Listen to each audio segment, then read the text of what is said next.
Hey, on Locked On Rockies, should the Rockies make another big offseason move?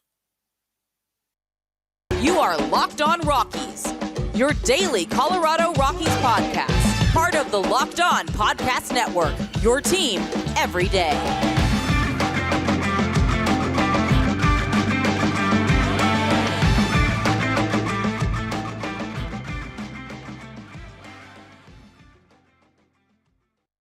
Rock On Rockies fans and Yankees fans, welcome into a Locked On crossover extravaganza between the Locked On Rockies podcast and the Locked On Yankees podcast. You can find all of our podcasts free and streaming on your favorite streaming service. All you got to do, search Locked On Rockies, Locked On Yankees on your favorite service. You'll be taken to where you need to go. And plus, we're on YouTube. You can find us and you can subscribe to those YouTube channels. Hit that little bell so you know when we are live. And without further ado, I'm going to bring on our guest here, Stacey Gotsulias here of the Locked On Yankees podcast. Our first ever, I think, official crossover. We've talked a bunch behind the scenes, but Aaron Judge is doing big things. I've kind of made the joke a couple of times, but I kind of want to dive right into it. I think the Rockies should go out and get Aaron Judge, or at least seriously be in the conversation. I mean, the team sets a precedent. They go and get Chris Bryant, arguably one of the biggest names in free agency last year. Hasn't really panned out to much this year. But if the Rockies are willing to go after these names, they need a power bat. Why not go after the guy that just hit 60 home runs? I'm curious what your thoughts are about Aaron Judge heading into the postseason first. But I mean, this is quite the season to have before free agency. Oh, yeah. I knew as soon as things didn't work out with the money that he was just going to go off, but I didn't realize he was going to go off this much because it's not just the home runs. He's leading in the Triple Crown as well, batting average. So it's it's just he's really upped his game. I know people were disappointed on Wednesday night when he hit 2 doubles instead of hitting a home run. But Darn. I know he's really changed his game, and it's unbelievable to see the player that he's become. And the idea of him hitting in cores, he'd be hitting like 600-foot home runs. I mean, if CJ Cron can hit one 504 feet. Yeah. What can Aaron Judge do if he connect? And so, it's kind of pipe dream. It's MLB, the show, fantasy type of stuff. I think for some people, but when you really boil it down, it makes sense. But of course, I'm curious, and I wanted to bring you on because I don't really have any type of clue how to even approach what his contract might even be. You've kind of been around. I'm sure the contract talk has been, you've heard tons more about it than me. I'm just curious. I mean, what can we expect Judge to, just ballpark? I'm saying it's got to be what, a 5-6 year deal, hundreds of millions of dollars in that range. It's got to be something like that. Yeah. I'm assuming it won't be longer than maybe 6 or 7 because he's technically on the wrong side of 30 because he turned 30 in April. And, you've never seen a player like him. He's 6'7", 282. You don't know how he's going to break down toward the end of his career. And he plays a very good outfield defense, too. And so combining that with constantly being in the lineup and playing a lot, I don't see anyone giving him anything more than 7 years. And money-wise, it's got to be above $300 million at this point to get him, right? Maybe even closer to 330, 340, especially after this season. Potentially, I would say highest paid player himself. ever, right? I mean, he should be going, if you not only win the MVP, but you win a Triple Crown and you hit 60 plus home runs, you have to become the highest paid player. I mean, just the way the market works, I got to imagine. Yeah, and in a year where there isn't a juiced ball, because that's the other thing. Mm-hmm. He's 20 ahead of the next closest guy in home runs right now, and that's just insane to me because this isn't 1927 when Babe Ruth wasn't playing in the type of competition that Aaron Judge is playing in, and guys weren't throwing 100 with regularity, and it's just really unbelievable what he's doing this year. Is the thought, the talk right now that I would assume that Judge is back with the Yankees. I mean, they are the team that should have the payroll. I know other teams are going to be interested, but I just wonder, could you see a team like the Rockies go out and like, be in on this? The Rockies could sit there and cry foul and say, we might not be able to be in on 300 million, but you just went after Chris Bryant. You just did that. You were willing to do all this. You've spent all this money. You're also a team that doesn't have an attendance issue. And if you go and get Aaron Judge, I mean, who in their right minds doesn't want? I mean, even me, a guy that has been a huge skeptic of the direction of this team. If you were to commit to something like that, that's a huge shift in the direction and the identity of your team. Definitely. I do know that there are odds saying that it's possible the Mets will really go after him because Steve Cohen's just going to open his wallet because he doesn't care how much he spends. Luxury tax? Who cares about the luxury tax? He's just going to be, right. Well, he's like Scrooge McDucking, except he's not keeping all the money for himself. He's showing everyone his money and being like, here, I'm going to give this all to you. I think it'd be interesting if a team like the Rockies, put it out there and we're like, yeah, we're going to try and get Aaron Judge. I think people would actually like to see something like that instead of seeing the regular suspects going after someone like Aaron Judge. Yeah, and I'm trying to factor it. I mean, I just want to say it's like, could the Rockies afford it? And I'm like, I mean, yeah. I mean, I don't necessarily know, but you'd be basically doubling what you paid for Chris Bryant, a little less than doubling. Chris Bryant, 7 years, $182 million. Aaron Judge is going to get $300 million. I think that is going to be the bottom line for a player like Judge. But I mean, but if you're Judge and Chris Bryant just got that as a 7-year deal, I mean, that's already going to be your baseline for Judge. And our friends at BetOnline actually have odds for the next team and the second one on the list. And if this happens, Stacey, I got to tell you, I think I might just hang up. The Dodgers are the second on the list. Yeah. And I swear, if Aaron Judge ends up on the Dodgers, I'm just going to have to throw my hands up and just scream, why? Why, oh, why do I have to deal with this team that just gets everybody? And I'm curious, kind of, Stacey, too, has the Dodgers kind of taken over the Yankees lately of the team that just kind of buys everyone? And you mentioned the Mets as well, but yeah, I kind of feel like when I was growing up, it was the Yankees are going to get them because they are just going to buy everybody. But now it's got to be the Dodgers. Yeah, they've taken over. Everyone always talks about the Yankees being the evil empire, but I think they've given up that moniker for a while now because it's not that Hal isn't spending money. He spent $324 on Cole. It's just they're not allocating the money very well, which is kind of almost his father's MO. And it's odd to see Cashman kind of do some of these blunder moves that they did. The whole IKF, Josh Donaldson, Ben Rortvedt deal, and then the Twins turn around and are like, well, that money that we had the Yankees pay for Donaldson's contract, hey, we're going to get Carlos Correa. So I don't know. Yeah, I don't think we're the evil empire anymore. But I do think it's kind of funny that people in New York are ignoring the fact that the Mets did go out and kind of buy the team that they have this year. Yeah, well, I mean, the Mets, because the Mets are it's a team that has the financial luxuries that Tampa Bay doesn't have that luxury over there or any of the teams over there. Some of the other teams with some of these odds, the Red Sox at 5-1, the Mets are at 3-1, and these are odds from BetOnline. The Astros at 11-2, Rangers 7-1. I'm not seeing Judge go to teams like I don't think the Astros have the room or the space for someone like Judge. The Rockies could clear a complete space for this, and I want to dive further into this here with you, Stacey, and just kind of keep talking hypotheticals and talk a little bit more about postseason. And I think in the live chat here, there is a former Rocky we do got to talk about too as well. I think just for old time's sake. But folks, if you are in the mindset of I need to feel a little younger, you're moving a little bit slower, things are kind of, getting routine, mundane, and you're looking to bring a little bit more pep in your step. Remember when winning felt easy? That's because when you were younger, you were at the peak of your testosterone production, what some have called the winner's hormone or the man hormone. Wouldn't it be nice to get that winner's edge again and that old swagger back in your step? Want more energy to counter the negative physical effects of aging? Nugenix Total T Testosterone Booster with Testofen will help you turn back the clock, re-energize your workouts, get you better results at the gym, and help you look and feel like the man you really want to be. Nugenix Total T contains man-boosting key ingredients like Testofen. It has been validated in 5 clinical studies shown to boost free testosterone levels in men.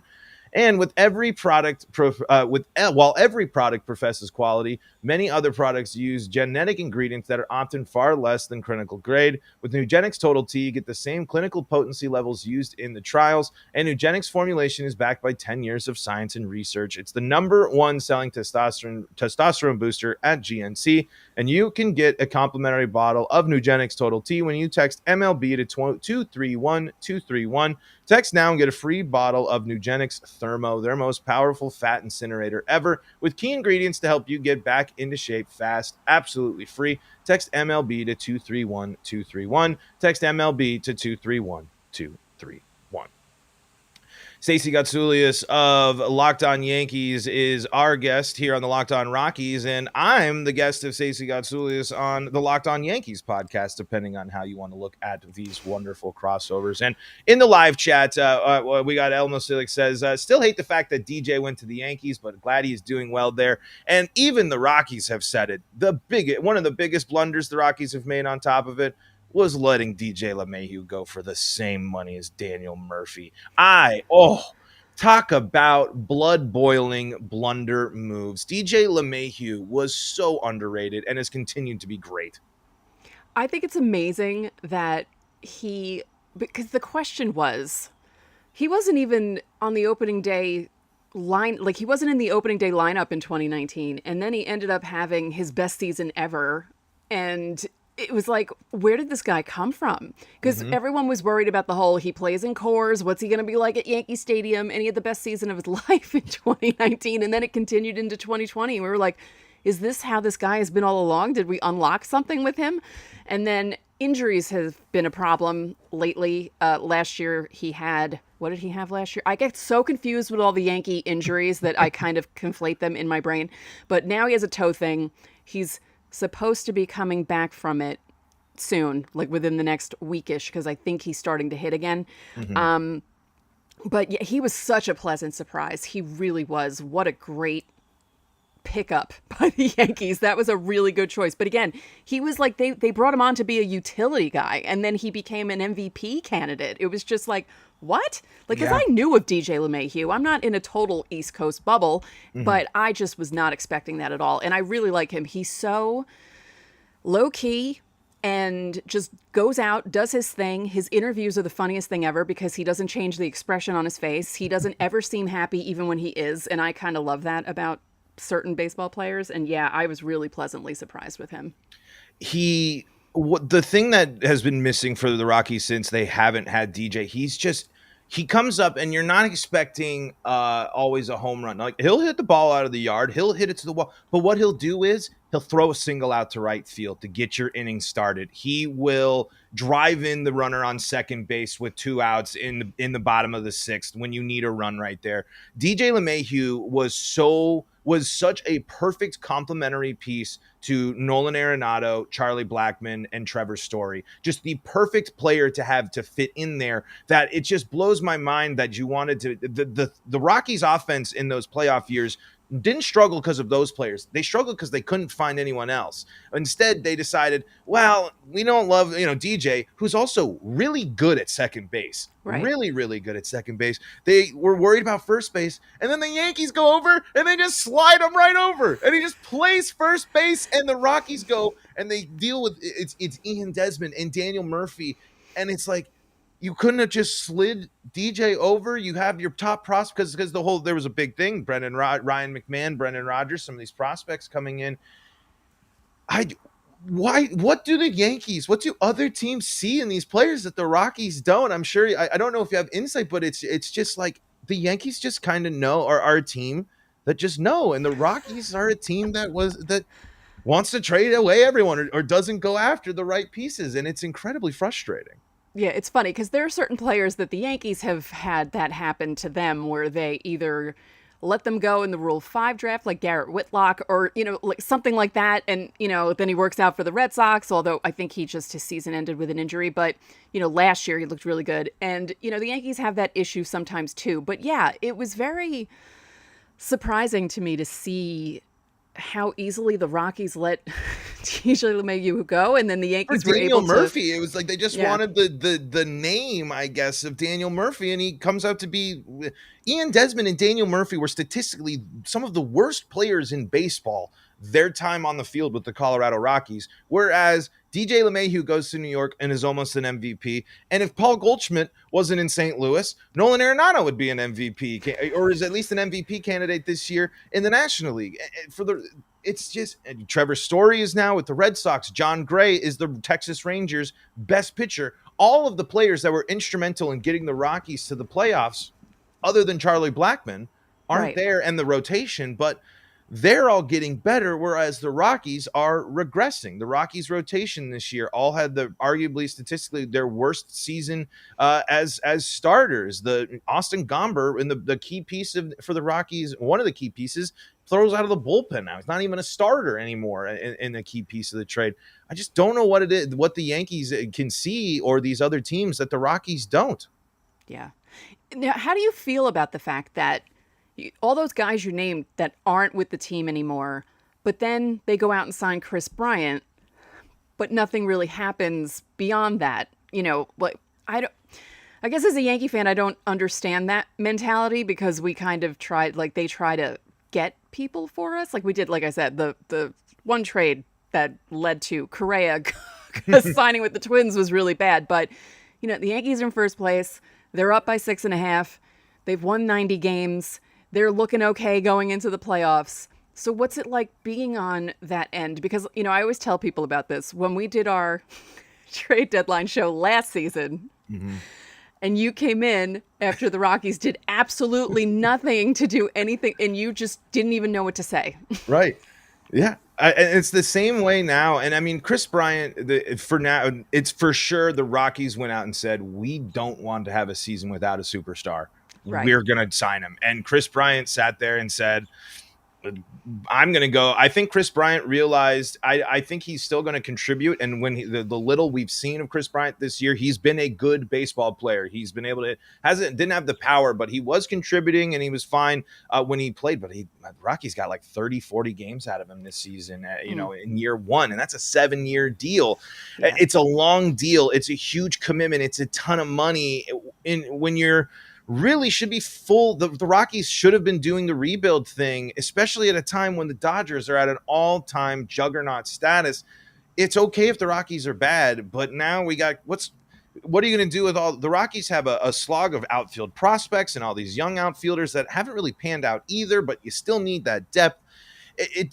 Why Chris Bryant over Nolan Arenado? Why was the organization's fascination with Chris Bryant? Because the Rockies have loved Chris Bryant for a long, long time. They even, I think there was even some talks of trying to flip, but with the Cubs and to get Bryant and flip for Nolan at some stuff, but it just doesn't make sense in the grand scheme of things. Yes, I was excited. I mean, it was it's a good thing that the Rockies can go out and get one of the biggest names in free agency. Right. That is exciting. But I wanted them to do that when they had Nolan Arenado and Trevor Story. And I wanted them to go out and convince these pitchers that you can come and pitch at Coors Field. Go spend that money to get these people that want to come and play here.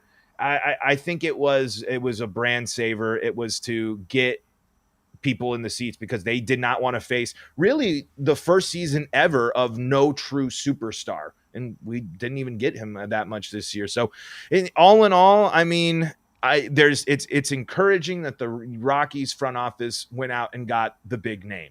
But really, truly deep down, is it the best move for the Rockies in this situation? No, the Rockies should have offloaded Trevor Story and John Gray at the deadline.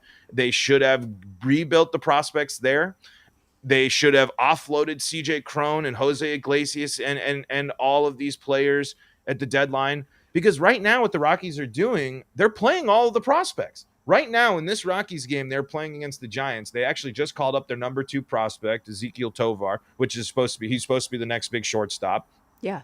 But all the prospects are playing. Iglesias been injured. Crohn's finished up decently, but I mean, it's just the team. I'd feel better if it was if I knew that this was the rebuild, that we're just going to be bad because we're going with the young guys, we're giving them the experience instead of let's go out and spend this money on Chris Bryant.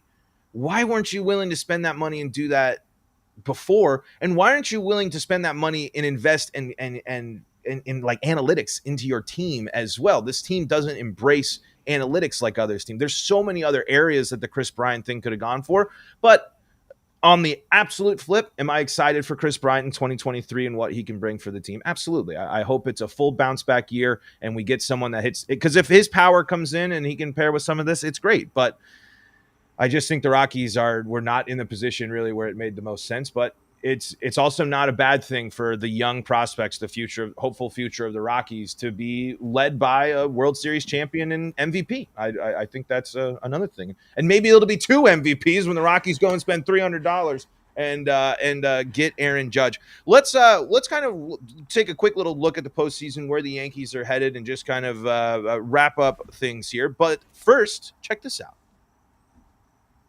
Stacey, Gotsulias, Paul Holden here, Locked On Podcast Network for you all here on a little Locked On crossover. We've been talking Aaron Judge to the Rockies, and so let's put a bow on Judge here. Your take right now, it's end of September, playoffs, Aaron Judge, Yankee in 2023. What do you think right now? I don't know. I really don't. I don't know. I do think it's really funny that Tyler Glasnow, of all people, was on the Chris Rose podcast, and he's basically like, yeah, the Yankees need to back up a Brinks truck and just give him all the money. Whatever he asks for, just give it to him. And I just thought that was so funny. Oh, God, I'm so afraid that he's going to go somewhere where I'm going to have to hate him, and I don't want that to happen. It's an interesting feeling. That was the whole Trevor story in the offseason. It's just like there's like, Dodgers, like, please. We might be on the Cardinals, and it's like, please. Yeah. For the love, if Trevor Story and Nolan are playing on the left side of an infield and not in purple, I'm gonna have a conniption. But I mean, I right now I think the Yankees are in the right. I think it's got to be at the top of their priority because yeah. I mean, it was rough there for the Yankees going for a little bit. But everyone, I was talking to some Yankees fans. Sky's falling. I think that Yankees fans, that can kind of happen too. A little bad stretch and it's all over now. But here they are, like you said, first place, 6.5 games up. Aaron Judge has hit 60 home runs. Giancarlo Stanton is still a guy that hits nukes at the right time. They come back. I mean, a game like that against the Pirates, yes, it's the Pirates, but to come back from that many runs down in that situation, that's the type of wins you need at this point in the season. Oh, yeah. Yeah. Gleyber Torres is hitting again, which he's a very big key also. Guys are coming back. They're activating Zach Britton, which we didn't think he was going to come back all season. That's amazing that he's coming back this soon. Is it 2016 Zach Britton? Probably not, but just having that arm in the bullpen is a good sign. And Luis Severino coming out on Wednesday night and pitching the way he did. He was on a limit and he hit the limit, but Boone even said it after the game. He was like, yeah, we were hoping for like 3 or 4, but he made it through 5 and we were really happy with that. And, he was hitting 97, 98, 99, looked good. So, things are rolling at the right time. We'll see how that goes. But the Yankees were the beginning of the season was just weird. Like no one expected them to do that well. And I thought they'll probably even it out during the summer, but then they cratered instead. And that's why the sky is falling stuff was coming out from all the Yankee fans, because they went from really, really, this is like the 98 team to this is like the 1990 team that was 67 and 95. Like that's how they were playing at one point. So they've evened it out a little more now heading down the stretch. So it's just been interesting to cover this team this season. Like it's too much for me. I'm getting too old for this. But it's exciting and it's going to continue. I got to say, jealous that our podcast all of postseason will be like, what if the Rockies were in the postseason, whereas the Yankees get there? And the division. Remember, Stacey, I don't know if you remember, the Rockies have never won the NL West.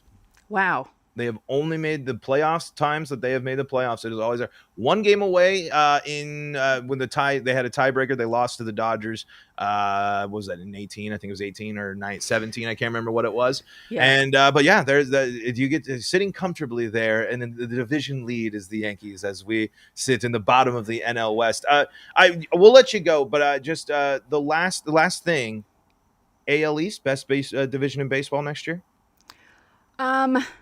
Possibly. I mean, the Orioles are That's what surprising I'm the saying. hell out of Now that the everyone. Orioles are clicking, Yeah. and they're going to be kind of like the Mariners were last season, where they're just going to miss out.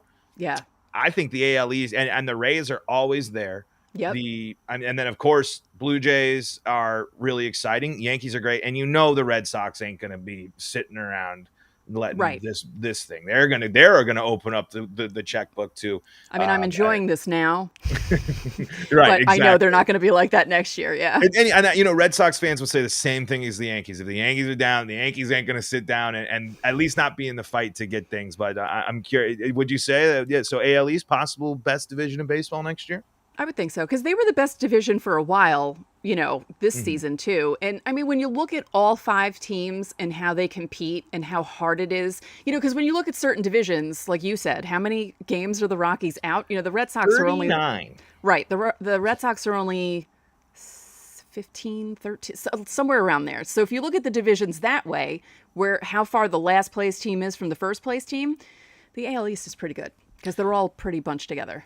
Can't wait for the Rockies to not have to play the NL West a ton next year. I am very much pro the things. That means we get to do crossovers more frequently now that we'll get to see Yankees and Rockies. I was about to say Red Sox just because it's automatic. Yankees and Rockies more. That's the true rivalry people want to know more about there. But Stacey, thank you so much. Where can people go to stay up to date with all things Locked On Yankees? Locked On Yankees, all one word, on Twitter, no underscores or anything weird like that. We're on Instagram, but I kind of forget to update that. But if you want to follow us on Instagram, same thing, Locked On Yankees, all one word. And if you want to follow me on Twitter, Stace Gots, because Stacey Gotsulias is too long. And for Rockies, we're at LO Rockies on Twitter. That's really our home base. Locked On Rockies on YouTube. And if you want to follow me, at Paul Holden 33, a lot of Rockies ramblings over there as well. But Stacey, thank you so much for your time. And thank you all for making Locked On your first listen of the day. Make sure that you go check out the Locked On MLB podcast for your second listen of the day. Follow and make sure that you are checking us out on the socials. And hey, your subscription to the Locked On Rockies and Locked On Yankees YouTube channels are a massive, massive help to us. So if you wouldn't mind hitting that subscription button, telling your friends all about us as well, because we want to talk about your favorite teams each and every day. For Stacey Gotsulias, I'm Paul Holden saying so long from the Locked